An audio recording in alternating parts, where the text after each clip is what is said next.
Hello hi আসসালামু আলাইকুম। সবাই কেমন আছেন? আশা করি সবাই অনেক ভালো আছেন। আজ আবারও চলে এসেছি আপনাদের সামনে আরেকটি রেসিপি শেয়ার করব বলে কলিজা ভুনা। আমি প্রথমে একটা পাত্রে কিছু পরিমাণ ফুটন্ত গরম পানিতে এই কলিজাগুলোকে কিছু সময় ধরে ফুটিয়ে নেব। যখন কালারটা চেঞ্জ হয়ে আসবে তখন এই পানিটা আমি ভালোভাবে ছেঁকে নেব। এবার একটা অন্য পাত্রে আমি দিয়েছিলাম কিছু পরিমাণ তেল, সাথে দিয়েছি 4টা পেঁয়াজ কুচি, আর সাথে দিয়েছিলাম তেজপাতা, দারুচিনি, সাদা এলাচ, লবঙ্গ। এবার এই পেঁয়াজগুলোকে কিছু সময় আমি ভেজে নেব।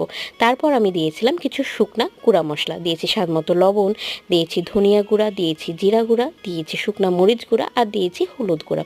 এবার আমি 3 টেবিল চামচ দিয়েছিলাম আদা রসুন বাটা। এবার এই মশলাটাকে আস্তে জালে আমি কিছুক্ষণ সময় ধরে কষিয়ে নেব।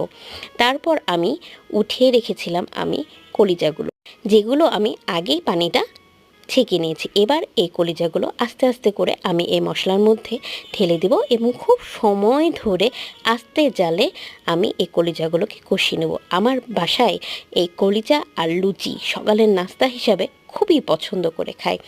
এরপর আমি কিছু পরিমাণ এখানে পানি অ্যাড করব, যতটুকু আমার সিদ্ধর জন্য দরকার। আমি এই কলিজা খুব একটা ঝোল পছন্দ করি না, তাই আমি অল্প করেই দিয়েছি, কারণ সিদ্ধ আগেই হয়ে গেছিলো কষাতে কষাতে। ব্যাস রেডি হয়ে গেল দুর্দান্ত স্বাদের কলিজা ভুনা।